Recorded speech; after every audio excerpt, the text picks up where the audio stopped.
Ted looked at the number written on the paper, and his eyes grew large. This was way more money than he had made in a year, and this guy was offering it to him for... So, what do you want to pay me for, exactly? The man in the black suit stared at him hollowly from behind his mirrored sunglasses. He sat nonchalantly across the table in the small coffee shop that Ted had written in for the last 4 years. Ted liked the ambience here, and many of the local writers seemed to think it was a great place to read as well. Ted could see many others around him, plinking away on their MacBooks or off-the-shelf Walmart laptops as they wrote the next great American novel or the next hit screenplay. The longer the man sat there, the more Ted wished he had approached one of them instead. "It's very straightforward," the man said, his voice in cadence reminding Ted of Agent Smith in the Matrix movies. "We want to pay you for your talent. You come to our office, let us see your talent, and we pay you for it. Sounds like something you might be interested in?" Then he smiled, his lips sliding away from his perfectly artificial teeth, and Ted cringed all over. It was like a dog who'd been taught to smile, unsettling and a little alarming. But it was a lot of money. "Let me think about it," Ted hedged, and the smile slid mechanically from the man's face. He produced a business card, rising suddenly and holding it out. "Let us know if you change your mind. The offer's valid whenever you're ready." He left then, making his way for the door like a shark hunting for its next meal. Ted looked at the card and wrinkled his eyebrows. It was a plain white business card, nothing fancy, with the words "Libris Talent," because your talent should never go to waste. Ted looked at it for a while as his laptop screen went into sleep mode, darkening and allowing him to see himself as he sat in contemplation. How very curious. Ted had been writing in some form or another for his whole life. When he was a kid, he drew pictures and created games for his friends to play. Ted's pictures, his mother swore, always told a story, and his games were never the haphazard mess that his friends often concocted. People who weren't even part of Ted's friend circle often came to join their games, and they were both fun and engaging in a way that was hard for a child to explain. His teachers praised his creativity and expected that he would do great things one day. As Ted grew, so grew his stories. By the time he was in middle school, Ted's work with fantasy was often entered into writing contests and local student work projects. His playground games had evolved into role-playing games, and when Ted was 12, he discovered the fantasy world of Dungeons & Dragons. He began a lifelong love affair with the game, and he took to the role of game master quickly. Ted's campaigns were immersive, his characters engaging, and his adventures never fell victim to the problems his friends usually encountered.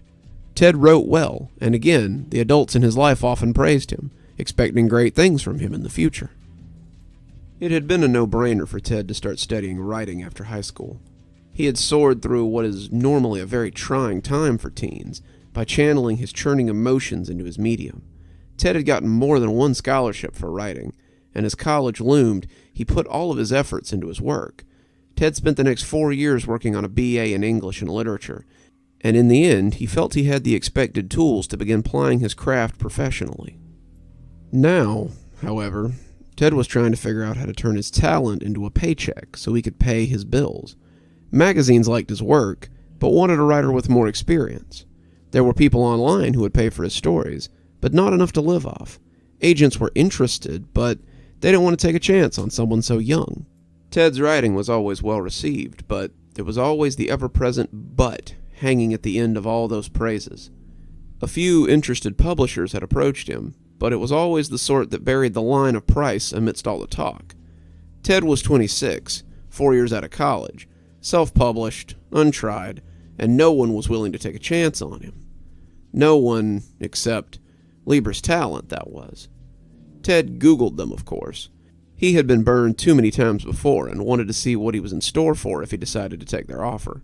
Their website was professional, but ultimately soulless. Their credentials were numerous, but were presented without any real pride. This soulless corporation wanted another book for their accolades, another pet writer for their trophy case. If Ted signed on with them, he would be just another soulless shill who writes for nothing but a paycheck. Ted's phone buzzed. He looked down and sighed as he saw a message from the power company. His check had bounced again, and they were going to shut his power off at the end of the month if he didn't come up with some kind of money. That likely meant that Mr. Capish, his boss at the gas station, had given them bad checks again. He would never admit it, and this likely meant that Ted wouldn't get paid until the end of the month. He looked at the card. Or maybe he'd be able to keep the lights on after all. Ted nervously checked his phone to make sure he had the right address. He had come to a 2-story stucco building that looked more like a distribution center than a publishing house. Ted had worn his best interview clothes, a polo and a pair of slacks, and he already felt underdressed and unsure of the situation. The outer facade bore a simple sign, white and stark, just like the business card, Libris Talent. Ted thought about leaving, but the call of the money was too much to resist. The woman behind the counter wore a similar smile as he walked in. She was looking at the door as though expecting him, and her pantsuit and coiffed hair made her look assembled rather than styled. Ted was taken aback by her smiling regard, and he almost left again. The waiting area was as stark as the outer facade, and the receptionist's regard made him feel like he had been marked. Had she been staring at that door the whole time, just waiting for someone to come in? "Hi," Ted said. I'm looking for—" "Welcome, Mr. Dreff. Mr. Sereph is waiting for you in the back. Please go right ahead." She pointed to a door to the left of the waiting room, and Todd walked hesitantly toward it, his strange feeling growing with every step. Behind the door was a long hallway of offices, names neatly stenciled on the doors. Mr. Sereph's door was the third in line. Ted knocked, and a voice from the other side invited him in. Mr. Sereph sat behind his desk, the too wide smile stretching his lips painfully. "Mr. Dreff, I'm so glad you decided to accept my generous offer." Ted sat across from the grinning man, feeling like Faust as he met with the devil. "Well, it was too good an offer to pass up, I guess," Ted said. "Why, yes. The money is a fine incentive, isn't it?" Ted shuffled in his seat, not liking the man's regard. "So, how does this work exactly? Do I have to write something for you, or—" Ted blinked as a contract appeared on the desk. Mr. Sereph was leaning over the desk, too, that smiling face of his, a little too close for Ted's liking, and he handed him a heavy silver pen. Had that contract been there the whole time? Ted sat back a little, that too wide smile putting him off as the man leered at him. "What's wrong? I thought you were ready to sign." "I am. I'm just curious about what's involved in this," Ted asked. "Show us your talent, and we pay you for it. Couldn't be simpler." Ted looked at the contract, unsure of whether to sign or not. He'd heard of writers getting sucked into these unfair contracts before. He didn't fancy being someone's pet writer, his talent milked for God knew how long. Ted looked down at the contract, but it wasn't particularly helpful either. They offered to pay him for his talent, but that was all it said, really. It was very vague, not really saying anything other than that, with a lot of industry speak in between. As Ted hesitated, though, the money loomed up in his mind again. That was a lot of money, enough to live comfortably for quite a while if he was careful. No matter what they had him do, that kind of money could change his life. And even if it were repetitious or degrading, he'd still be doing what he loved, right? Ted signed the contract and pushed it back to the smiling man. Mr. Sereph made it disappear before the ink was even dry, and Ted was left holding the bulky silver pen in his numb fingers. "Excellent. Now come with me so we can assess your talent." Mr. Sereph rose from the desk and led him out of the office. Ted followed wordlessly, still not quite sure what to expect. The long corridor slid past as they walked, and the sameness was a little disorienting. Mr. Sereph stopped outside of another nondescript door and held it open. Inside was a stark white room, cluttered only by a desk and a pin in one of those ornate pin holders you often saw at weddings. Mr. Sereph nodded to the desk, indicating that Ted should sit. "What do you want me to do?" Ted asked, still hovering in the doorway. Ted wasn't sure he wanted to enter that unblemished space. "Just take up the pen. It'll know what to do from there," Mr. Sereph said, still grinning that troubling smile. Ted hesitated a moment longer before walking inside, the door slamming like a coffin lid behind him. Ted took a seat. On the desk was a single piece of paper, unblemished, and as he looked at it, he could swear that the surface moved. He didn't want to touch it, but it seemed to beckon him to nonetheless. He reached out for the pen, that instrument of creation, and it felt very right in his hand as he lifted it from the holder. He set the tip against the paper, and again, he thought it moved. What was he meant to do here? What was he meant to write? Show them his talent? How was he meant to... The pen came down on the paper, its tip blotting the surface as though through magnetism. Suddenly, Ted was writing. He was writing words, crafting stories, spilling ideas as the paper drank them down before his eyes. He spilled days, weeks, years' worth of stories onto the paper as he wrote. His hand cramped, his wrist ached, but still the merciless pen took his words. The paper drank greedily, swelling as he worked. Ted's vision swam as he felt his words dragged out of him, sucked from his body, and he felt certain that he must die. The paper swelled as he wrote, becoming sheets, a novel, a towering juggernaut of pages. The room began to fill with pages, pressing against the ceiling and bulging against the walls. Ted was powerless to stop his hands from writing, but soon the pages began to block out the light, and he wrote in a state of darkness. The pages pressed at him from all sides, entombing him in written word, and yet he wrote. When he finally passed out, it was a blessing. Ted woke up in his bed, his arm throbbing, his fingers and hands feeling like rubber. But when he tried to move, he found that they were asleep. He shook at them, thinking that maybe it had just been a weird dream. He had written himself into a literal tomb, and as he looked at his arm, he almost thought he could see blisters on his fingers. He sat down at his computer, looking through his emails for job offers, when he came across a new email from Libris Talent. He thought it strange, considering that he had just been dreaming about them, and now they were sending him a message. He figured they wanted to make him another offer for his talent, whatever the hell that meant. He opened it and read through the email, confused as he read the contents. Dear Mr. Dreff, we would like to thank you for your talent. Please find enclosed the payment for your talent.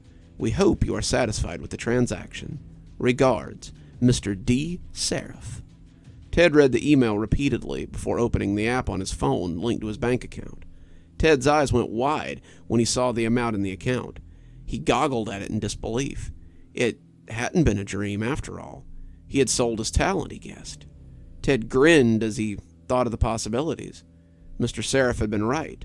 This amount of money could indeed be life-changing. Ted sighed as he stepped back through the door to his apartment.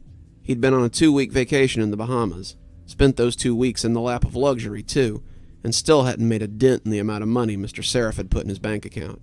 It was a sobering feeling, being able to do whatever you wanted, living life that few ever dreamed of. Now he was back, though, and he supposed it was time to get back to work. The money was nice, but it wouldn't last forever. The news feed on his computer pinged to let him know that one of his favorite authors had just released a new book. Ted opened the link and looked at the book, but he felt a strange surge of confusion as he read over the synopsis. It was a new novel, not like anything the guy had ever wrote before. A world of high fantasy, a tale of adventure set in the world of Eridar, where the lords of the hunt sought the prince of... Ted was astonished. That was his story. He'd been fleshing out the concept for years, and his manuscript was almost ready for submission. He had been so close to sending it off. Well, maybe in a couple of years he would have. He had just been getting it ready before he sent it off. He wanted to make sure it was perfect. The manuscript. Ted had the manuscript saved on his Google Doc. Ted furiously opened the browser, putting in his information as he brought up the account. It would be time-stamped, dated. He could take it to the proper people and prove that his work had been stolen. He couldn't believe that something like this had happened to him. He had read about this sort of thing happening online, but he never dreamed that it would happen to him. It was unthinkable, impossible. His Google Doc was empty. The screen was devoid of content. He pulled open the drawer next to his desk, searching desperately for a thumb drive he kept there as a backup. The drawer was also empty. Ted searched the computer for traces of his manuscript, his stories, anything at all, but they had all been erased. Ted had begun to panic then. What had happened? Someone had been in his apartment. Someone had stolen his work. Someone had taken his talent. Ted combed through his emails, searching for the email from Mr. Sereph. It, too, was gone. Nowhere to be found. It was as though he had never actually spoken to anyone. He found Mr. Sereph after 3 weeks of stalking the coffee shop. He had gone down to the building that had been Lieber's Talent, but it was abandoned. The doors were locked, the sign was removed, and the building looked empty and forlorn. It had been too big of an operation to simply close up overnight. He had asked the people in the building about it, but all of them had just shook their heads, saying they didn't know anything about a talent agency or a publishing house. That was when he had taken to stalking the coffee shop. The place was always packed, and if Mr. Sereph was looking for other writers to swindle, he might come back there. He'd brought his laptop the first few times, but had finally just stopped. He was too distracted to write these days, after finding out his life had been stolen, and all he thought about was having his work returned to him. He'd spent the last 3 weeks drinking coffee and keeping his eyes peeled. He arrived when the place opened, and he didn't leave until the final customer had shuffled out. It was just after sunset on Tuesday when he found him. "What we're looking for is your talent." Ted swung his head around sharply. The man at the adjoining table was talking to a blonde girl that Ted had seen hanging around lately. She was working on a screenplay, he thought. Working hard, it seemed, and it seemed that she had gained the interest of Lieber's Talent. She looked over at the business card and told him she'd think about it before leaving in a hurry. The man sat for a moment, watching her leave, before turning to look at Ted. "Mr. Dreft, I hear you've been looking for me." Ted jumped, not sure what he would say, as Mr. Sereph came sauntering over to his table. He sat in the empty seat, his too wide smile making Ted cringe as it always did. He took a sip of the cold coffee that Ted had left there and seemed to be waiting for him to speak. Ted still wasn't sure how to begin this encounter. In his head, Ted had always been indignant, downright angry, but now as he stared into that too wide smile, he felt unsure of what he was doing. "I assume that you're here to talk about your talent. I must say, when it hit the bestseller list, I was shocked.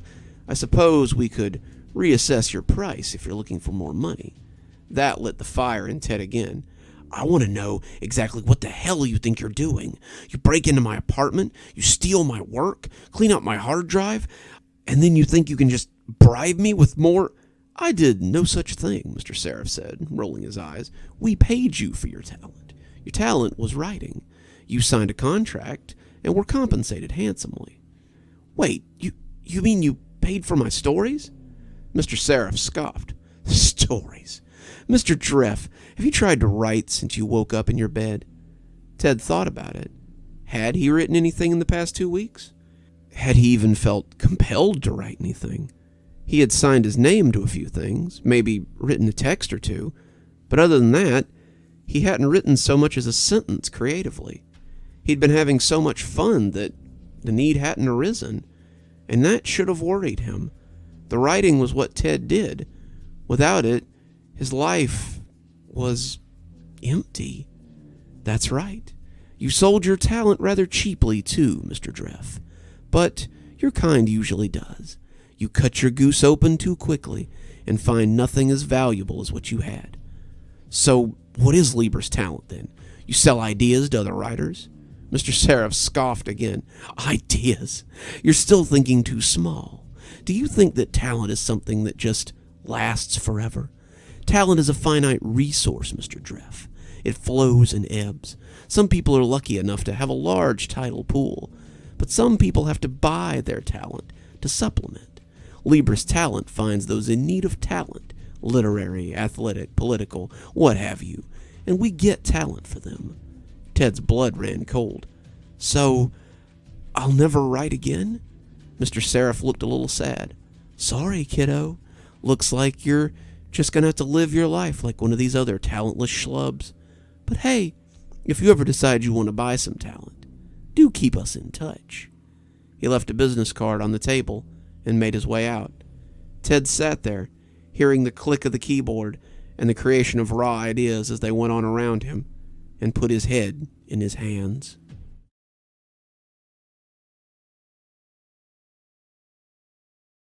Titus hovered over his laptop as he tried to find the words. He'd been at a standstill for weeks, and he needed to get it finished so he could... What exactly? So he could send it in and receive his latest rejection letter? He'd been writing for years. After he'd been laid off thanks to the pandemic, He'd written twice as much as he usually did. All it ever seemed to net him, though, was rejection. His wife was being patient about it, but as the bills racked up and the money coming in barely fed their family, he could tell that his joblessness was getting to her. Everything would be better if he could just get his hands on some money. If he could just finish this book, he knew it would get his life back on track. The idea had been brewing for years, but it was finally coming together. Forests of Ellenmore would be an earmark in great fantasy stories. There was action, intrigue, forbidden love, warring nations, and a believable magic system. It was so different from the Drek currently on the market. He knew it would be a bestseller, if only he could finish it. The computer chimed, drawing his attention from his passion project. Titus sighed as he glanced at the new email. Probably another late notice, or a message about his account being overdrawn. The sender was unfamiliar, though. A company named Libris Talent had a special offer just for him. Titus started to delete it, but something stopped him. Something nagged at him to open it. Maybe it was a life-changing offer he'd been waiting for. After some internal struggle, he decided to open it, wanting to see what sort of ridiculous offer they had made for him. He thought it was probably a sales pitch for a magazine subscription, knowing his luck, and prepared to be underwhelmed. As Titus read, though, he felt his eyebrows go up. This was a little more than a magazine subscription. Dear Mr. Harrow, we at Libris Talent have been following your recent hardships with great interest. We understand that times are hard just now, and we'd like to reach out a helping hand to struggling writers like yourself. We want to extend the chance to sell your talent to Libris Talent. We pay top dollar for talented individuals, and we would love to add your talent to our company's ever-growing pool. We look forward to your visit. See you soon, Mr. P. Sereph. There was a phone number at the bottom of the email, along with an address for Libris Talent. Titus looked at it for a moment, rereading the email, before closing it and starting his story again. Just as he'd thought, it was some sort of scam company trying to take advantage of people in the current climate. Titus started writing again, erasing more than he kept, but he found himself coming back to that email again and again. What sort of talent were they looking for? Were they offering work? Were they looking to represent him, maybe? The more he thought about it, the more intrigued he became. He could use the money, and if he didn't like what they had to say, he could always refuse. Titus reopened the email, and after Googling the address, he closed his laptop. The sooner he talked to them, the sooner he could get back to work. The address had not led him to a rundown strip mall, as he suspected it would, but to an elegant office building. It was clean, well-maintained, with a large sign over the door declaring it to be Libris Talent. This place looked more like a law firm than a fly-by-night operation, and Titus rechecked the address to make sure he had entered it correctly. Once he was sure that he had the right place, Titus stepped inside and was welcomed by a deep chime overhead. He was suddenly overcome with a strange sense of vertigo as he entered the lobby and grabbed the doorframe to steady himself. The starkness of the room shocked him at first glance, and the walls had a strange sort of depth to them that seemed bottomless. It hurt his head to look at them for too long, so he turned his focus on the rest of the room. There were no chairs, though, no love seats to mar the illusion, only a reception desk with a smiling woman manning it. Her smile was a trifle unsettling.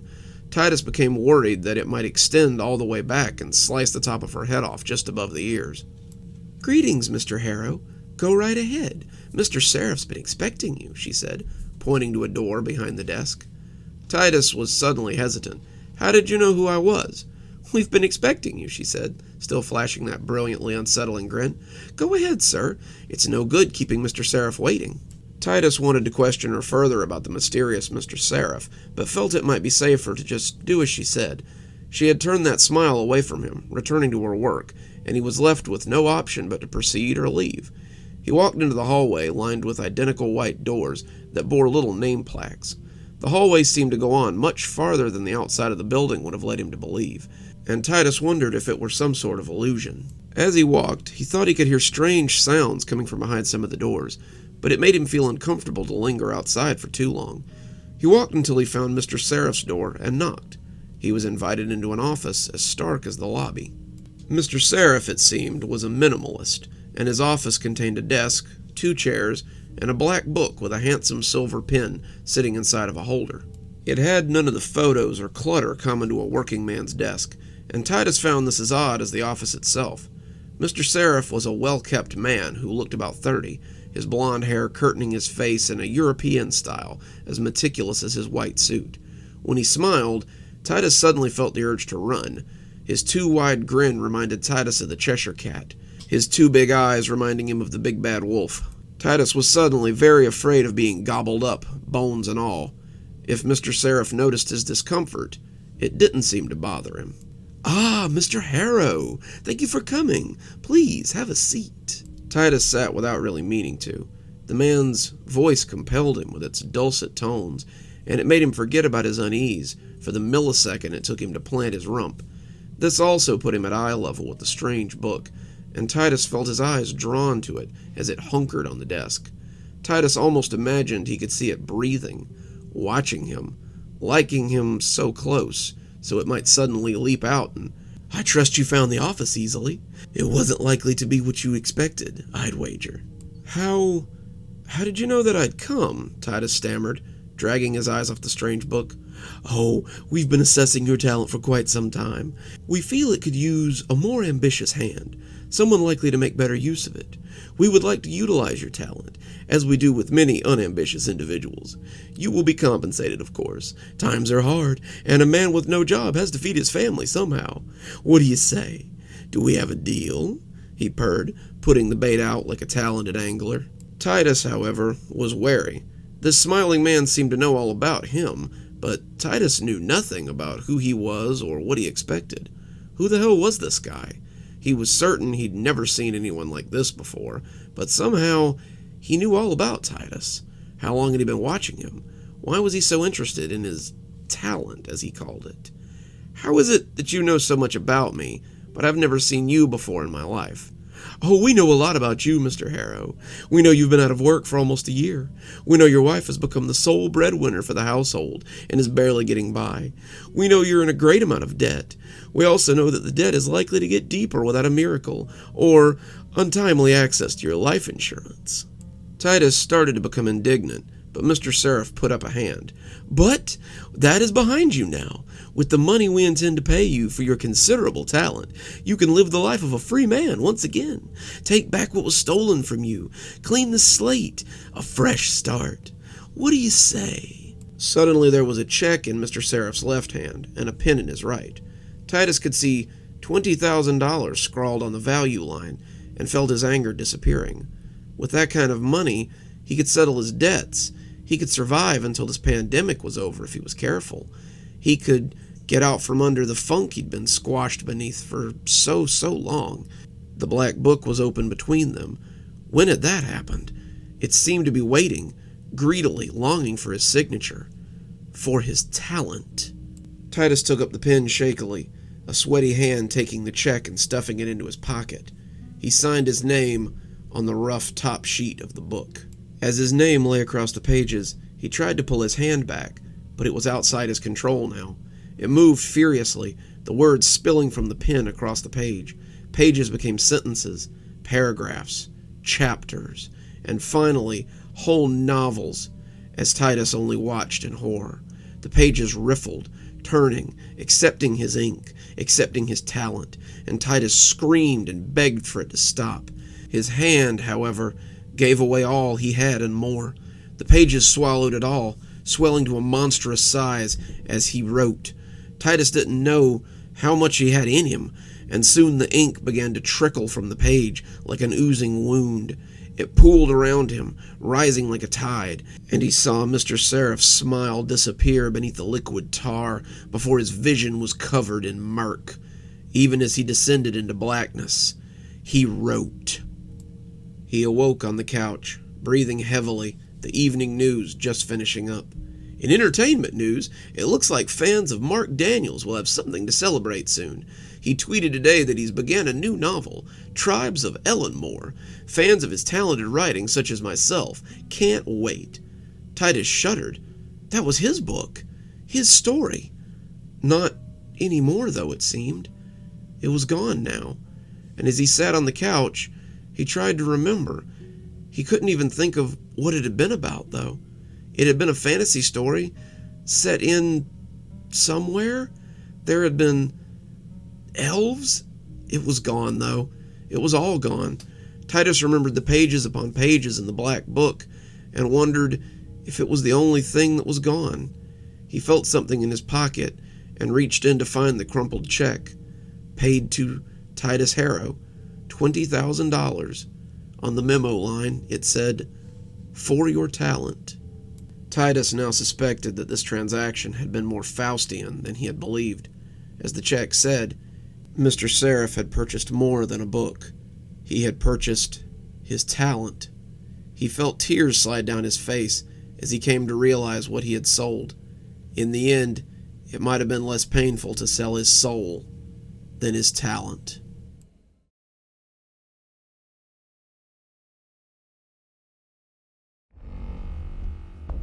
Mr. Claude T. Griggs smiled as he saw the frantic man coming shakily towards him from across the bar. He had expected this. He had sold him exactly what he'd asked for, but not necessarily what he'd wanted. It served him right, though, Claudius thought, as he took another sip from his drink. The man, this Mr. Sereph, had clearly been tricking people for a long time. It was time he had a taste. Mr. Sereph slammed his hands down on the table, and the heads that turned quickly looked away again. This was none of their concern, and they didn't want to get involved with this wild and unstable fellow. "What did you do?" he whispered harshly. "What in the hell did you do?" "Sold you my talent. It was what you wanted, wasn't it?" Claudius asked, taking another leisurely sip from his glass. He tried to keep the smile from his face as he said it, but he failed miserably.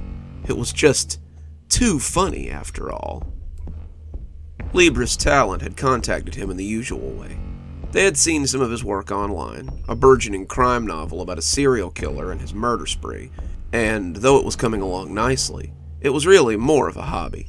Claudius had things he was passionate about, a career he was striving to advance in, and writing was just a hobby at the end of the day. He wanted to eventually finish it, but it seemed that Libris Talent and the ever-smiling Mr. Sereph didn't want to wait anymore. The email had offered him compensation for his talent. The sum was fair, and Claudius was tempted to take this Mr. Sereph up on his generous offer. Claudius was no fool, though. He knew enough to do research, and the research was what made him curious about this Mr. Sereph and his Libris Talent. A quick Google search showed him many positive reviews for the company, many squibs about philanthropy and charity, but very little about what the company actually did. Sure, they were generous, but what did they produce with that talent? Claudius saw no books, no magazines, nothing but a simple website that proclaimed them as a talent agency, always with the word in capital. Talent. At the end of the day, that seemed to be what they peddled, and business seemed pretty good. Good enough to travel from town to town and find people willing to sell their talent, only to disappear in the night again once the business was done. He learned this little fact on a small subreddit, and that was also where he had met a stranger who had information that turned out to be very important.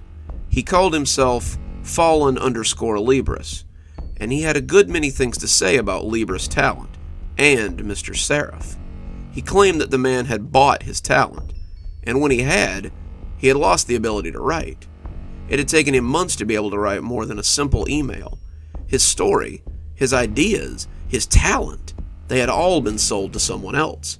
That someone had used them to expand his small fortune and left Fallen_Libris with a small check and a sense of emptiness that no money could take away.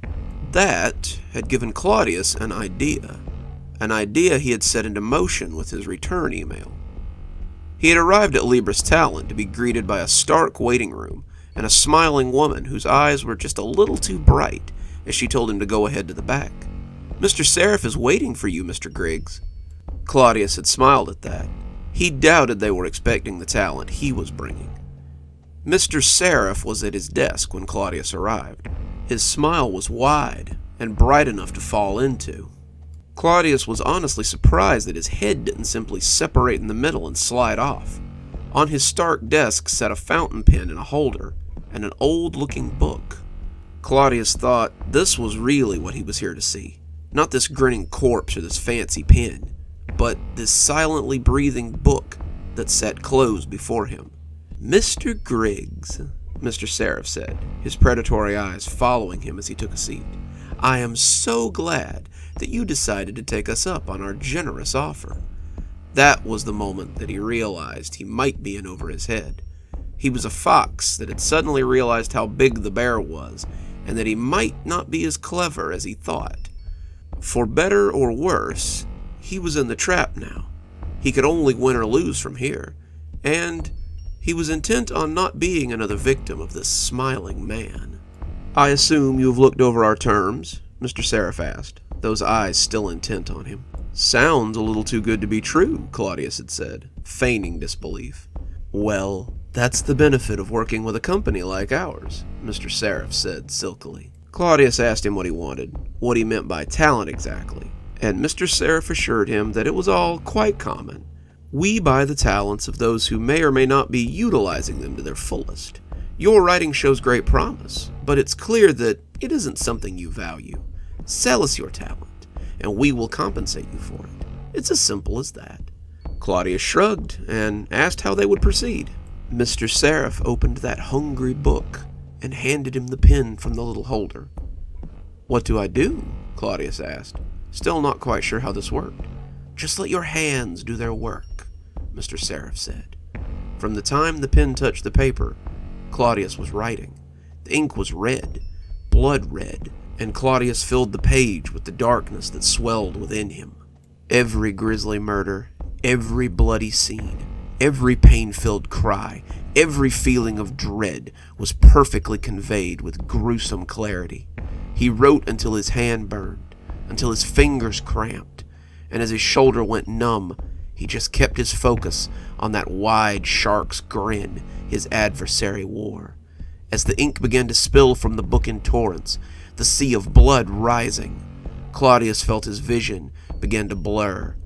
As his legs became wet with the effort of his hands, he let his look of exquisite rapture match that of Mr. Sereph's. When he awoke in his bed, a check on the nightstand, and a feeling of relief within him, he sighed in contentment. It was over for Claudius, but it was only beginning for Mr. Sereph. And now here he was, this ancient engine of destruction, looking for answers to a question that had only just arisen. He wanted to know why 3 writers who had, Claudius assumed, bought his talent, had murdered their families. He wanted to know why one of the most prolific crime writers of the age had decided to kill his wife, his kids, and his grandkids as they visited him for the weekend. Mr. Sereph was angry, he was embarrassed, and now he wanted answers. Claudius supposed he owed him that much. "Sit," Claudius said, smiling again as he saw the irony. Mr. Sereph sat, a vein throbbing in his temple. "You see, when you bought my talent, you believed all you were buying was my writing talent. My writing talent is okay, but my true talents lay in darker places than you could even have guessed. I write what I know, Mr. Sereph, and what I know is murder. Every one of my crimes is something I had written about in my short stories. Every cut, every gasp, every spray of blood was something I had created." As he spoke, Mr. Sereph's eyes grew wider and more concerned. "It was all great fun, but it couldn't go on forever. The older you get, Mr. Sereph, the harder it is to maintain that level of brutality. Despite knowing better, murder is often like a mania. You can't stop it. You can only appease it for a time. So, I gave it to you," Claudius said, grinning like a fool. Mr. Sereph was speechless. "Have you any idea what you've done?" Claudius sipped at his drink and fixed him with a decidedly toothy grin. "Beaten you at your own game, and gotten myself a reprieve from something that would have likely landed me in a prison cell. A real win-win for me." For just a moment, Claudius saw what lay beneath the surface. A flash, the barest glimpse, but it was enough to let him see the blistery old devil who lay beneath the flesh mask. Mr. Sereph had lost his cool for a fraction of a second, and Claudius realized he had won a victory over more than just a dusty old warlock or a talented spook. He had beaten a creature who had been young when his grandsire was first pulling itself out of the primordial ooze. "Well played, Mr. Griggs," Mr. Sereph said, rising to leave. "I'm sure this won't be our last encounter." As he left, Claudius drank his beer in triumph. He certainly hoped it wouldn't be.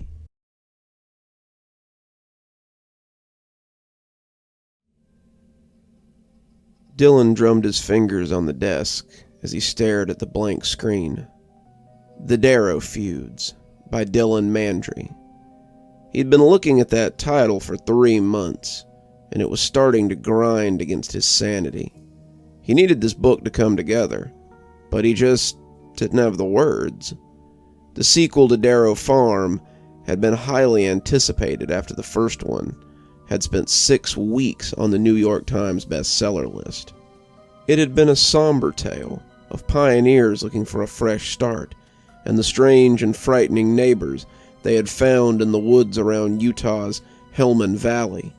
People had loved his description of the farmer's daughters, especially Gloria, who had ultimately been tempted by the strange creatures who resided within the forest and decided to leave the safety of her Protestant father and his homestead. They had wanted to know what happened next for the pioneer family, and Dylan's agent had been absolutely feral for his notes on the next part of the series. Dylan had been pretty interested in the notes too, wherever they were. The fact of the matter was, Dylan had begun to come to terms with the idea that he might not have another book in him. It hadn't been so bad at first. The book was successful, selling something like 6,000 copies in the first week. He'd been happy, his publisher had been happy, and his agent had been all smiles when he congratulated him on making the list. This was amazing for a first-time author, but when the book sold another 6,000 copies the week after that, Dylan was taken by surprise. Suddenly his book was being read by book clubs, discussed in literary blogs, and his agent called to tell him that the primetime show Caldermain Tonight wanted to offer him a guest spot on this Friday's show. It's a small segment, no more than 10 minutes, but it's huge for a first-time writer, his agent had assured him. After the interview, he'd gone on to sell something like 50,000 copies, and that's when the networks had taken notice. 4 months ago, he'd signed a contract with Amazon for the first season of Darrow Farm, and cashed a check larger than anything he'd ever seen. Suddenly, he could do no wrong. Suddenly, he was the industry's golden boy, and everybody wanted a word with him. He made the circuit with the show's director, and book sales continued to soar. He was on Caldermain again, plugging the show, when the notion of a sequel had first been pitched, and it had been an utter ruination for him. "So, with the success of your first book, how long before we see a sequel?" Dylan had been unable to answer, gaping like a fish before he tried to formulate something witty that wouldn't sound too unsure. I'm working on the first draft as we speak," he said, flashing the serpent's grin that seemed to be the providence of all successful writers. Who was it who'd said that all writers were liars? Probably many people, most of them as big, if not bigger liars than he was. Here he had sat, after making such a pompous claim with nothing to show for it, but a title, and a working title at that. He was no closer to finishing this book than he was to finishing the first chapter, and as Dylan sighed and put his head in his hands, he came to terms with the hard truth. He would never finish this book, and when the curtain fell on Season 1 of Darrow Farm, there would never be a Season 2. Now, said a voice from the chair in front of him. Dylan sat up quickly as he looked at the odd man who was suddenly in his study. "That's a bit bleak for someone your age." Dylan took in the odd man, his mind stuck in that strange limbo between fear and anger. How had this guy come to be in his study, a room that existed behind 2 locked doors? The locks had seemed a little needless until this point. Dylan lived in a fairly upscale neighborhood, in a 3-bedroom loft that he would probably have to move out of if he didn't get something written. He couldn't remember the last time he had heard sirens on his street, let alone heard about a break-in. The man didn't appear in need of any of his stuff, however. He looked like a carnival barker in his long black coat, the white shirt beneath looking crisp enough to cut. One polished boot was perched on a knee. His blonde hair looked odd as it hung over his mirrored sunglasses. He was holding a copy of Darrow Field, which he snapped shut as Dylan looked at him. The book was a prop, much like his attire, and Dylan suddenly felt the worm of curiosity poking to the surface. Who the hell are you?" Dylan asked, the words sounding way more confident than he felt. "How rude of me. I'm Richard T. Sereph, and I'm a blessing to men like you," said the man, flashing an obscene amount of pearly white teeth as he smiled. Men like me?" Dylan asked. "I assume you mean writers." "I was speaking of desperate men, but I often find that the two go hand in hand." Dylan sighed. "I don't know how you got in here, but I want you out of my study before I call the police. I'm hard at work, and you—" "Oh, I can tell," the man said, tossing the book onto the glass top of Dylan's coffee table. "You've been hard at work for the last 3 months now. Procrastination is a full-time job, isn't it, Mr. Mandre? Just who the hell do you think you... If you were a man of lesser means, I'd offer to pay you for your talent and take my leave. But you have something that many don't, and it makes the world go round." Dylan stood up, confident now that he understood where this was going. This huckster was after his money, and Dylan was in no mood to indulge him. "Get the hell out of my house. At this point, I don't think I need to call the cops. You keep moving on this course, I'll toss you out myself." The man smiled his predatory smile and reached into his coat. Dylan's compass suddenly swung around to fear again, and he took a step back as he tensed for the shot. The man would shoot him now. Dylan could already see the gun coming out, and he wondered what the news would make of his death. Famous writer killed before his time, they would say, and when the thud hit his desk, he could already feel the burning in his chest. Instead, he opened his eyes to find a small leather-bound book sitting on the edge of the desk. "For those with so much imagination, your kind always need proof." The book wasn't large, no great demonic tome or heavy arcane bit of binding. It was about the size of an average paperback, about 200 pages, but the leather covering it looked ancient. It was cracked, the symbols on the cover broken by jagged rifts, and the spine bore neither name nor legend. As it sat there, Dylan felt like something on the cover was watching him, something that did not love him. What is it?" Dylan asked, the man already crossing to the door. "A book," he said, as though it were obvious. "A very special book. It will give you what you need, and when you have it, don't hesitate to call me for more." He took a normal-looking business card from his front pocket and laid it on the edge of the table beside the door. He left then, but when Dylan got up to follow him out, he found his hallway empty. He searched the house, but it was occupied by only one slightly ruffled writer and one strange little black book. Dylan checked the door, returning to his work when he was certain that no one was lurking in his home. He sat in front of the computer, but his heart just wasn't in it. His eyes kept straying to that little book, and with every glance, his curiosity grew. It was nothing, just an old book, but his mind refused to believe it. It was a mystery, something new, a Pandora's box just waiting to be opened. He typed a few sentences, but immediately deleted them. He'd been doing that for months, the words sounding lame as they sat like slugs on the page. He floundered in this way for most of the afternoon, the book judging him as he played at work. More than once he started to reach for it, but always thought better. More than once he started to simply push it off the desk, but he felt sure that it would open its pages and there would be teeth waiting to bite him. In the end, he wasted another short time, and as the sun set and the day died, Dylan finally took the book in hand. He couldn't stand it anymore, and when he opened it up, he was suddenly sorry he had given in. The book made a hollow sound as it landed on the ground, but Dylan was suddenly rendered blind. An ice pick had lodged itself between his eyes, and the sudden, blinding revelation made him glad that he'd been sitting. He had experienced insight before, but this was akin to the most intimate defilement. If he could find the strength to lift his hands, Dylan imagined that he would feel his brain pattering to the carpet where a bullet had ripped through his skull. He was falling into some bright abyss from which there was no escape. And then, suddenly, it was all gone. He was sitting in his chair, his hands empty, but his mind was full.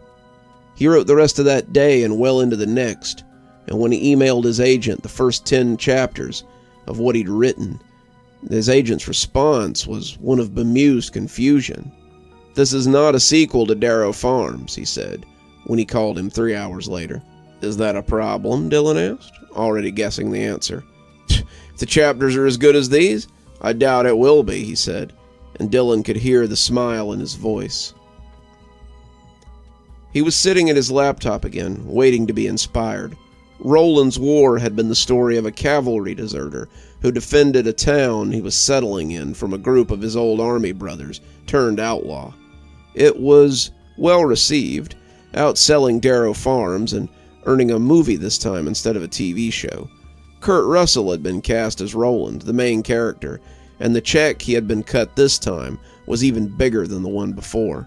The royalties from Darrow Farms' TV show had also been substantial, and that's why he found himself here again.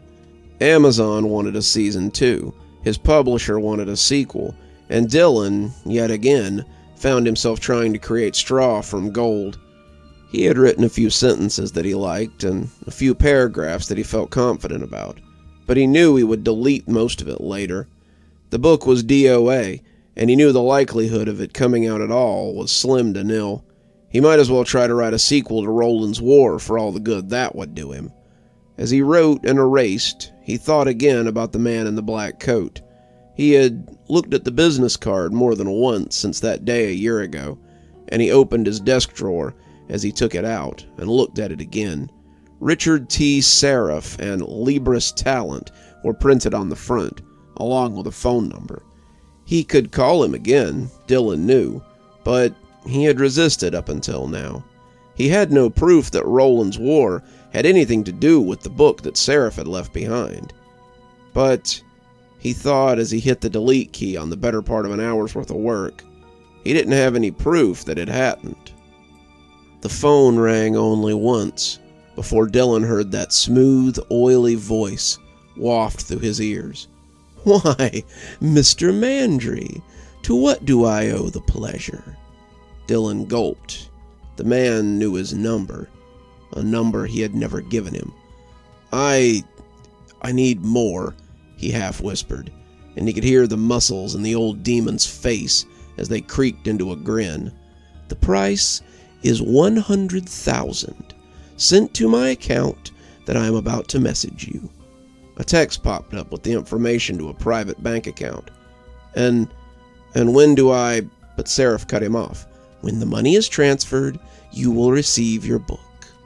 But how long?" Dylan asked, his fingers dancing over the keys as he finished the operation. He had hit send on the money when the sound of his doorbell came from downstairs. There was a box on the doorstep, and inside was another leather-bound book. Mr. Sereph had already hung up. After 8 years, Dylan was still looking at an empty screen with the words Darrow's Feud on them. In those 8 years, he had written 5 more books, and made 5 more payments to Mr. Sereph. In 5 years, he had written 2 more cowboy dramas, a sci-fi novel that had shocked and impressed his agent and his peers, and a slice-of-life drama they had turned into a successful TV series, as well as a fantasy novel that even George R. was raving about. They had bred 3 more movies as well, and book sales in the hundreds of thousands. The name Dylan Mandry was synonymous with innovation and flexibility, and he had offers from just as many colleges as he did conventions. None of the big Ivy League ones, of course, but Dartmouth had offered him a very comfortable position if he was interested in relocating. They wanted him to teach his technique to aspiring writers, which was why Dylan had to turn them down. It would be difficult to teach a class on get rich and outsource your ideas to a magic man with books that scramble your brains 101. His agent and his publisher had long ago stopped asking for a sequel to Darrow Farm. They had decided that he was a one-book man, and they had both made enough money off of him to be satisfied with his writing process. They were happy to take his work, and a portion of his royalties, and these days the checks were sizable enough, though Dylan knew that soon they wouldn't be enough. Mr. Sereth's prices were akin to the pushers he had seen in his neighborhood when he was a kid. The first taste was always free, then they had you as a customer for life. Sereth's prices seemed to double with every call. 100 grand became 200 grand, became 400 grand, became 800 grand, became $1 million. I rounded it down, since you're a frequent customer, he said, and Dylan had paid it, even though it hurt to part with it. Despite being successful, he wasn't as rich as everyone thought. Giving Sereph several $1 million had hurt, and if the next payment followed suit, he would nearly be broke. The richest beggar in literature. No wonder most of them just drank it all away. He tried to resist the urge to call this time, watching the cursor blink as he tried to make the words come. Had it all been a fluke? Had he really thought that he had another book in him? Had he been so foolish as to think that he could write something that good a second time? No, he thought. The magic was still in there. It was him that was broken. He had gotten so used to taking the easy way out that he'd forgotten how the craft worked. Mr. Sereph was just another pusher, and Dylan was his loyal junkie who just kept coming back for another hit. He stared at the blinking cursor for another 10 minutes, feeling his time ticking away, before finally calling Mr. Sereph. Well, well, well, if it isn't the writer of the decade. I've heard your name bandied about with great expectation lately. Yeah, thanks for all that, but I need help with this next book. You know the price, Mr. Sereph said. $2 million in my account. Then you... I need help with a specific story this time. Sereph was quiet for so long that Dylan thought the line was dead. Hello? Hello, are you there? I need you... I'm sorry, Mr. Mandry, but that's not how it works. Dylan was speechless for a moment. How what works? I can limit you to a specific genre if you like. Most of your fame seems to be frontier dramas, but I can't help you with a particular story. It just doesn't work like that. Dylan wanted to get angry. He wanted to rant and rail at this man who had taken so much money from him, but the curiosity that had brought him to writing in the first place made him ask the question that was rolling around inside his head. How does it work? That same muscle-tightening sound, like old ropes on a mast, could be heard as Mr. Sereph flashed his crest-kid smile from the other side of the phone. Do you care? Dylan did, but he said no. Some things were better left unsaid. Mr. Mandry, how do you write across multiple genres like that? Where do you find the inspiration? Dylan hoped they couldn't see him hide his guilty smile as he buried it. Well, I find that inspiration is fickle. Sometimes it gives you a bounty, but not always what you need. I've been hoping to recapture that inspiration soon, but so far, it eludes me. Class was almost over, and he always let the students pick his brain at the end. Dartmouth had been glad to have him, and the move to New Hampshire had been easy. Dylan had been able to pack up all his possessions in a suitcase, the ones he hadn't sold. He had kept 2 suits, some day wear, his laptop, and a few books. He had come to a new city with little more than the clothes on his back. If the 5 years before had been tumultuous, then the 5 that had come after had been turbulent. He still had no sequel to Darrow Farm, but he had published 2 more bestsellers. Both had been 2 years apart, and both had been the sort of oat operas that he had started with. The first was the best of them, Flanders Holdfast, and when Amazon had asked if they could adapt it for the series, He had told them to go right ahead. They had asked if he would mind helping them with the second season when all was said and done, and he had also agreed to that. Whatever magic had produced Darrow Farm had dried up, and he had come to terms with the fact that he was dry too. The second had been only 2 years before, and that was when he'd come to terms with the fact that he'd had a problem. Margaret's sachet had sold decently, but it had come nowhere near the cost of it. That had been when Dylan had sold all his things and moved to New Hampshire. The loft he lived in, the first eds he'd collected in college, the Dickens third eds he'd had from his father, his clothes, his signature, his blood, his sperm, whatever it took to get that next hit of success. He had long ago given up on the idea that one of these hits would be the sequel he wanted, but that hardly mattered. He wanted the high of seeing his name in print, the euphoria of being in the mouths of every important person in his circle, the dizzying feeling as he looked down from his ivory tower at all the little people who wish they could be him. That's why he was working here. He needed the money. He needed it bad.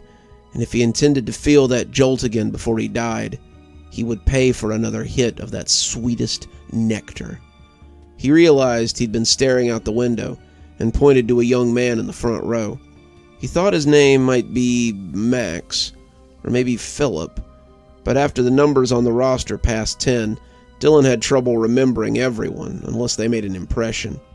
He regretted calling on him when he stood up, that hateful artifact clutched in his hand like a crucifix. He wondered if Dracula had looked at the cross the way that he now looked at copies of Darrow Farm, and as the boy's teeth fixed into a flattered grin, Dylan tried to make his own do likewise. "I just wanted to tell you what this book meant to me when I was a kid. I loved all your books, and I'm not even a sci-fi reader usually, but this one really spoke to me. I know you must hear it all the time, but do you think you'll ever do a sequel to Darrow Farm?" Dylan thought about how to answer the question tactfully, and finally decided on the truth. No, probably not. I've been trying for years, and I just can't make it work. They dispersed then, seeming to understand that this was a good time to make themselves scarce. He reminded them to work on their chapters for peer-proofing tomorrow, and sat heavily in his chair as he thought again about Darrow's feud. It had been 11 years. If he hadn't done it now, he supposed he never would. "Mr. Mandry?" Dylan looked up to see the same kid who'd asked the question, remembering suddenly that his name was Malcolm. Sorry to bother you, sir, but I was wondering if..." He floundered a little, setting the copy of Darrow Farm on Dylan's desk. He wanted an autograph. They always did. The kid had turned to dig in his bag, looking for a pen, Dylan had no doubt. Dylan tried not to sigh as he reached into his desk and took out his own pen, signing the dust jacket as he slid it back to him. He tried to smile, but it was so hard with the proof of his failure sitting right in his face. "There you go, kid. I usually charge $25 for one of those, but your tuition keeps me warm, so this one's on the house." Malcolm smiled, but when his hand came out of the bag, he was holding a sheaf of papers.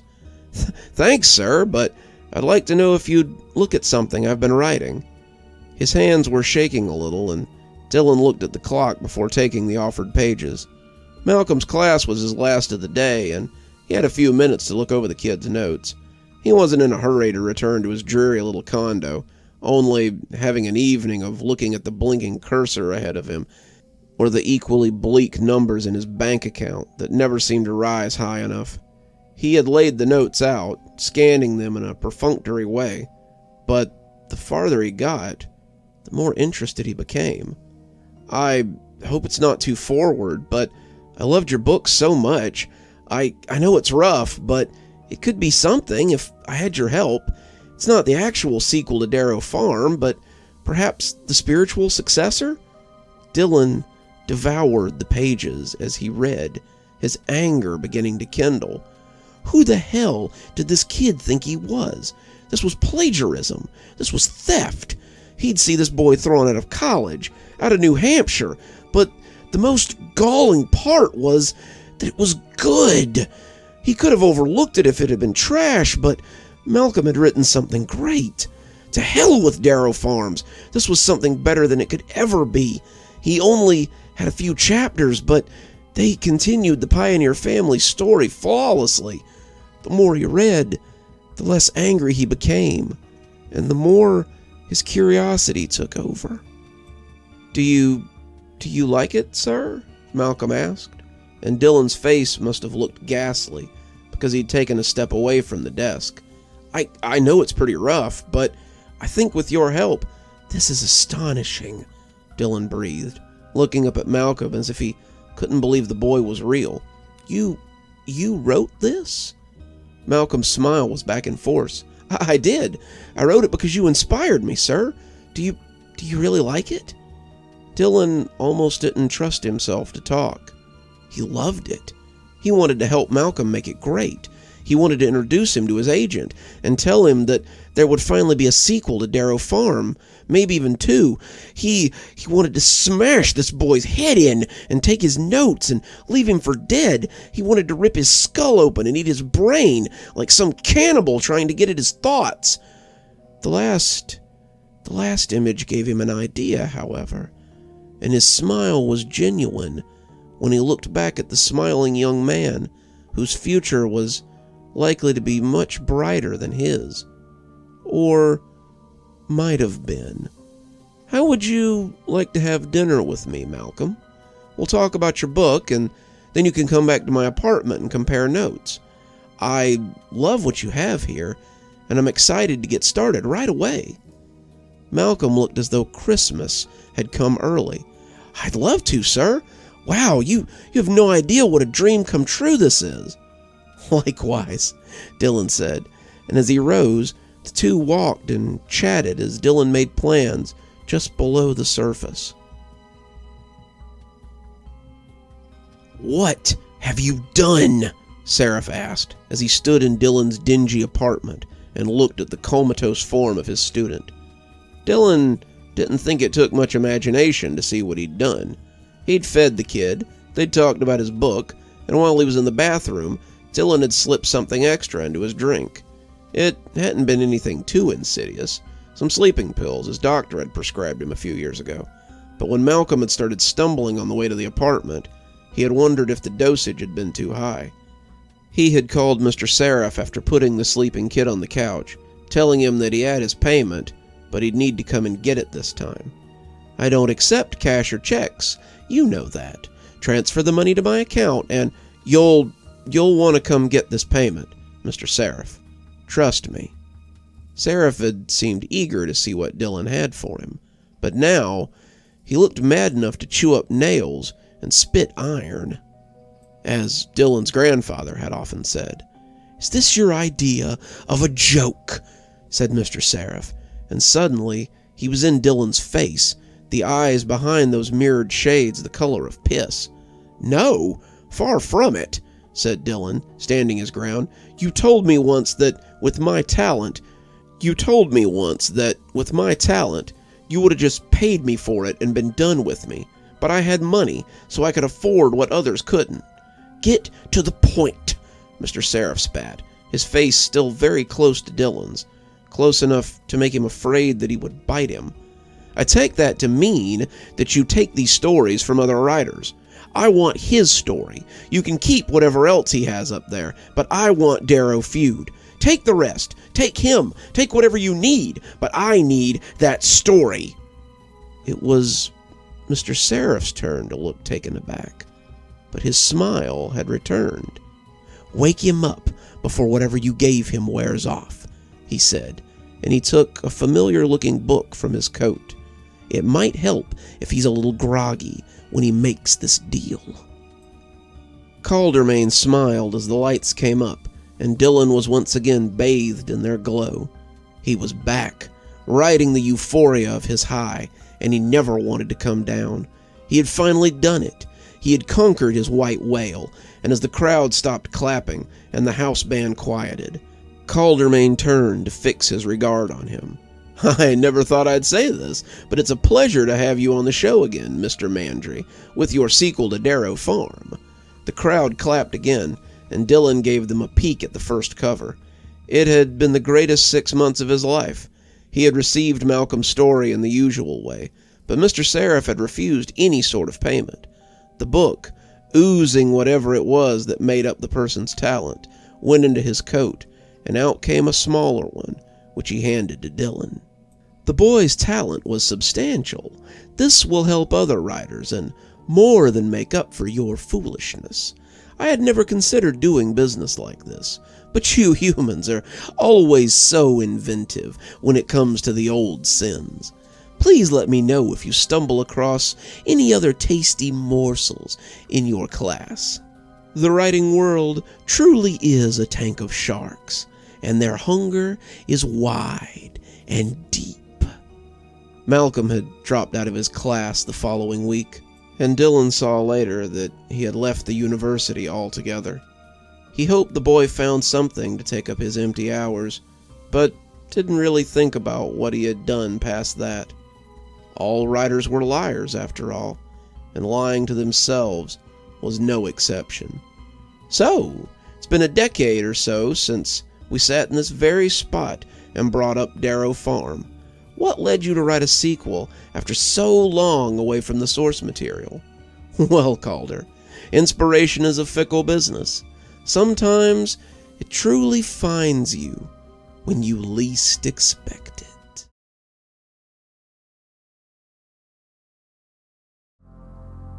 He had set his table up an hour before sunset. His suit was immaculate for someone who lived out of his car, and Lucifer knew it was the key to his operation. A lot of these people who hawked did so in clothes that made them look like bums. Lucifer, however, was a born salesman, and he knew that if he couldn't buy you, then you wouldn't buy from him. Lucifer Marvelous Jones had the unfortunate luck to be the child of Cassie Koppel, a lifetime resident of Forest View Asylum. When the 42-year-old woman had come up pregnant, the questions of patronage had immediately arisen. Cassie said, and stuck with her story for the rest of her life, that Lucifer himself had visited her and begot her with his offspring. She held the death within her that was warned about in Revelations, and she would bring it into this world no matter what they thought. The staff was pretty sure that it had been Charles Danver, an orderly who had recently been fired for inappropriate relations with residents. But when Lucifer had been born, his skin was the color of coal, and it led to more questions than answers. The state took him away not long after they wrestled him from his mother, and thus Lucifer Marvelous Jones entered the system, a system that was kinder to him than most. Lucifer, despite his name and his humble beginnings, was possessed of an infectious smile and an unshakable positivity that others liked. He was adopted at 4 and lived with a middle-class family until his grades and impressive IQ were made note of by a local philanthropist who adopted him again and gave him a peerless education. Lucifer's grades ensured him a place at any college he wanted, and his backers' financial stability ensured that wherever he went, it would be the best. He had a degree in business before 25. The world prepared for him to open his own Fortune 500 company any day now. He surprised them further by taking up politics and philosophy, and his benefactor hoped that maybe he'd go into politics himself. He learned all he could about the human condition, studied psychology and human nature, and then surprised them all one final time by disappearing without a trace. He took some clothes and a bag, his best suit and shoes, left in his car one day with no intention of returning. That had been nearly a decade ago, but Lucifer had never stopped learning. He had simply changed classrooms. "Hey there, friend," he called to a man in a suit almost as nice as his. "Come have a chat for a minute. I got something I'd like to show you." The man would have been a hard mark for anyone else, but not for Lucifer. He was a businessman, a middle management type who clearly had dreams of rising, and normally he would have no more stopped to talk to someone on the sidewalk Then he would have taken out his wallet and left it on the lamppost. He was on his phone, but Lucifer had no doubt that he had heard him. He never let doubt enter his mind, and when the man turned, he hooked him with his winning smile and lured him in. The man looked surprised to be standing before the suited man's card table, but the hawker wasn't. He was right where he wanted him, and that was good. "Your case," Lucifer said, the man looking down at his battered Samsonite briefcase. "It's unbecoming of a man in your position." The businessman looked confused. "What's wrong with it?" "Oh, nothing. For someone who doesn't want to rise higher than middle management, that is. But you," he said the last words like he meant to roll in it, "you have big dreams. You can't hold papers for dreams as big as yours in a case like that." Lucifer reached beneath the table and produced something he'd been holding just for this man. It was a gorgeous leather attaché case with golden buckles and a polished brass handle, the kind of case the boss carried so that everyone knew who he was. The man's eyes lit up when he saw it, but Lucifer pulled it back out of reach. "Not before we've talked price, my friend." The man looked at him for a moment like he meant to fight him, but he wouldn't be the first to try. It wouldn't do him any better than it had done the others either. "The price," Lucifer said, his voice dropping a little, "is something small. Give me what you have in your wallet for starters. I know it isn't much, but the second part is the big ask."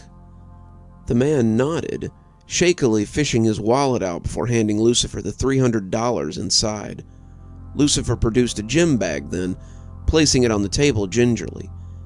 "Take this bag to 2369 Hammerlock Plaza.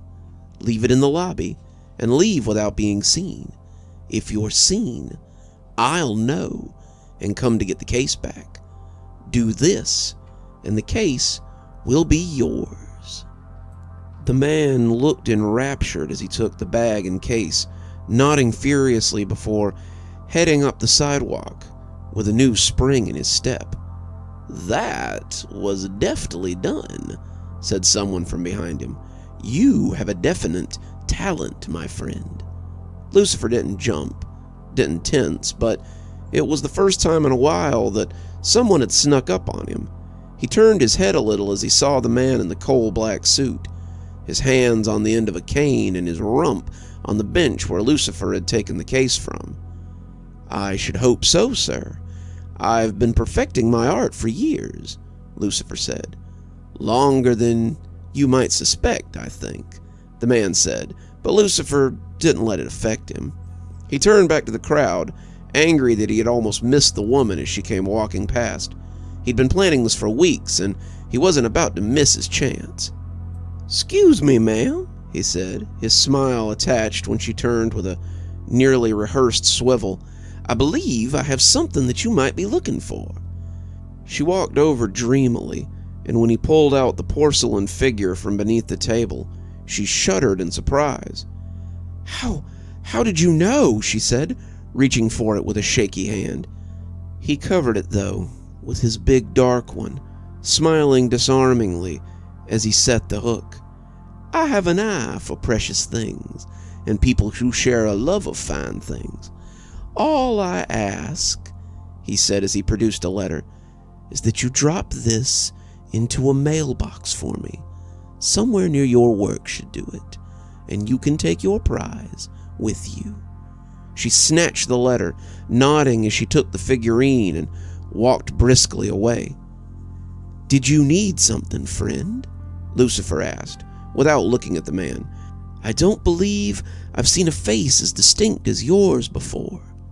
The man had a smile that belonged in a funhouse, but Lucifer couldn't deny that he was charming and had a certain magnetism to him. "Oh, it isn't what you can do for me," the man said. "It's more what I can do for you. A man of your talent could—" "Hold that thought," Lucifer said. whistling to a high school girl as she came walking past. Her eyes traveled from her phone for the first time in hours, and she came over to the hawker willingly enough. When he pulled out the bag, the look told him that she would have done all manner of degrading things to have it. Lucifer, however, needed no such act. "Take this letter to the owner of the deli on 3rd and Foreman. Tell him 7 o'clock, and don't be late. Bring the number 3 to the house we discussed. Do this, or this bag will be back in my possession by nightfall. Understand?" She nodded, thanking him again and again before walking away in a hurry. "Now then," Lucifer said, "you were saying." "As I was saying, your talents are of interest to us. We would like to purchase them for our company so that they can be utilized by our clients." "How interesting," Lucifer commented. "Does that line often work on people?" The man looked taken aback by his statement. "Excuse me?" "Oh, no disrespect, but I suspect that you're used to doing business with desperate individuals who value money a bit too much. The wording of your statement leads them to believe you're offering them work or perhaps a trade. They don't realize their mistake until the deal is struck, then must lament at leisure what they have lost. Am I close?" The man wanted to be angry, Lucifer could tell, but there was a level of curiosity to the old devil that intrigued him as much as it intrigued him. "But not you?" he asked, switching his grin for something a little more sardonic. "You're too great a salesman to be huckstered by my obvious naivete." Lucifer laughed. "You are many things, sir, but I don't believe that naive is one of them. No, you're someone whose empire makes mine look like a sandcastle to a king. I admit, I doubt I am as skilled a liar as you are, nor do I have as much experience rooking the sheep as Richard T. Sereph, but I'm no layman, and I can smell a predator when it enters my territory." The man's eyes gave away his surprise at being named, but his smile was no less merry. "Very well met, Lucifer Marvelous Jones. It seems that you have me at a disadvantage, something that doesn't often happen in my line of work." Lucifer steepled his fingers, letting the crowd pass behind him as the real battle of wills happened right here on his busy street corner. This was the single greatest deal of the man's life, and he knew it had the potential to go bad with only a single misstep. Lucifer had made worse deals, however, and was always willing to bet on his abilities. Besides, he'd come prepared for this meeting. "So, let me offer you a counter deal. I will not sell you my talent. It's far too valuable to sell, and I suspect that you don't want to buy it for just anyone either. I suspect that you want to monopolize my talent and use it to further your own endeavors. Am I correct in assuming as much?" Mr. Sereph nodded, looking genuinely impressed with the young man's assessment of him. "Impressive, but I should have suspected nothing less from the shadow broker of East Los Angeles. And yet, you thought that I'd sell my talent like someone looking for a fix," he said, putting his old tone back on with a laugh, showing that he wasn't insulted, but only disappointed. Mr. Sereph shrugged. "I had to try. I haven't come up against one of your kind who is such a match for me in a long time, and are unlikely to for quite some time," Lucifer admonished. "I am, after all, the Antichrist, if you believe my mother." Mr. Sereph's laugh was rich and terrible, and many of the people walking by shuddered, though they knew not why. I can assure you, Mr. Jones, you are not. That one has not yet been born, and hopefully will not be for many generations yet. "In that case," said Mr. Jones, "I propose a trade."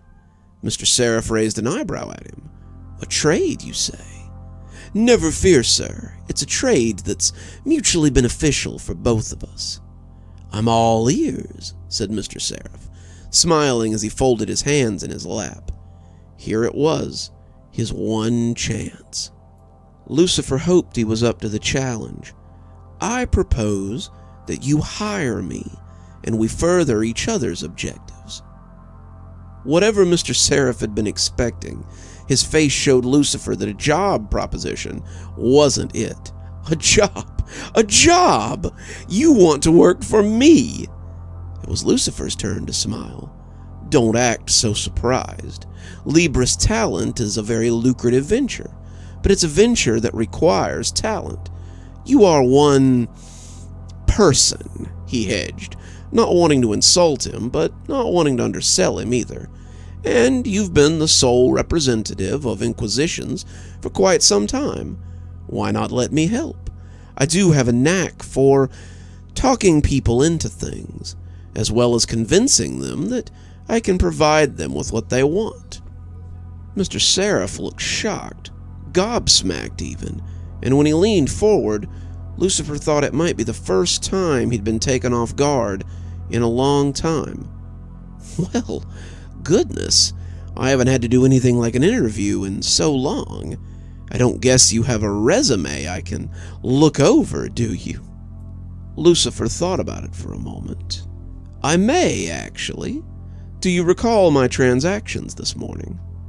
Mr. Sereph nodded, ticking off items on his finger. "You sold a gaudy briefcase, a tacky figurine, and an overpriced purse." Lucifer smiled, but it was hard to keep the derision off his face. "Correct, though inaccurate and a little insulting. I sold a Lavar Manuel attaché case to a businessman who's hoping to impress his boss. In exchange, he gave me $300 and, more importantly, will drop off a duffel bag in the lobby of a building that holds a certain law firm. The woman traded a rare Hummel figurine for the promise that she will drop a letter in a mailbox for me. The letter contains evidence that the owner of Pax & Sons law office has been cheating on his wife with a mistress. Lastly, I traded a Lou Bodwin signature handbag for the promise of a message being delivered to Gino's Italiano. The message will ensure that food is delivered to the law office of Bob Steffens at exactly 7 p.m. That will mean that his door is open when the man I've instructed to go and break his knees goes to fulfill his contract." "Very devilish," Mr. Sereph said, "but what does that have to do with anything?" "The duffel bag contains drugs that will be traced back to the law office in the building. The wife of Jim Pax will ensure that a rift forms between him and his sons, who are his partners. Bob Steffen will have his knees broken and will be unable to recover fully. All of this will ensure that Joseph Treadwell, of Treadwell, Gabe, and Droff, is one of the few practicing attorneys in the area when a certain high-profile case comes up next week. It will also place him in my debt and leave no way to trace any of this back to me." Mr. Sereph looked impressed, but not sold. It was time for the closer. "All this is very impressive, but still doesn't show me why I should hire you." "Of course not," Lucifer said. "You won't understand that until I sell you something you want." Mr. Sereph laughed for true then, and it sounded like fingernails on wind chimes. "Me? You think you have something that will turn my head? I admire your courage, Lucifer Jones, but I don't believe you have anything that will interest me." "We'll see," Lucifer said, leaning down so he could reach beneath the bench where Mr. Sereph sat. From beneath him, he took a box, a simple wooden box, but as he set it in his lap, he knew the old demon could sense something within it. It was something special, the first and only gift his mother had ever given him, except his life. He'd kept it since it had been mailed to him by someone at the adoption agency when he had turned 18. It was his most prized possession, and he knew it was just what he needed. Did you know that the doctor handed my mother something on the day I was born? Something very special. Oh? Mr. Sereph asked, trying for disinterest, but finding it hard to maintain. Yes, it was the only thing she had to remember me by for 17 years before her death. They said that a week before she died, she mailed it to my caseworker, telling me that it was my birthright and my inheritance. It's my most prized possession, and if you agree to hire me, I'll give it to you. Mr. Sereph swallowed loudly, his eyes boring into the box as he waited for it to be unveiled. Lucifer opened the box, and inside was a wonder. It was a black feather, the end forged into an ink pen, and it was the most beautiful thing that Lucifer had ever seen. He had sat in bed the night after receiving it and ran the feather over his chin, feeling its texture and hearing the words of the letter in a voice that he had never heard in life. "It's your birthright, your inheritance," the letter had said, and he had known it was very special. Mr. Sereph looked at the feather, delighted and not bothering to hide it. He was like a child who receives exactly what he wants for Christmas, and now cannot believe that he's seen it made real. It was clear that he wanted to reach for it, but he seemed unable to just yet. Where did you get this?" he asked breathlessly. "My mother claimed I was holding it when she delivered me, and she claimed it was proof of my true patronage." When Mr. Sereph tried to reach for it, his long-fingered hands trembling, Lucifer closed the box with a snap. "What do you say?" Lucifer asked, offering him a hand. Mr. Sereph thought about it, clearly not used to being on this end of the deal, before shaking it with a smile and a deep belly laugh. "Welcome to Libra's talent, Lucifer Marvelous Jones. I believe you will fit in very well here."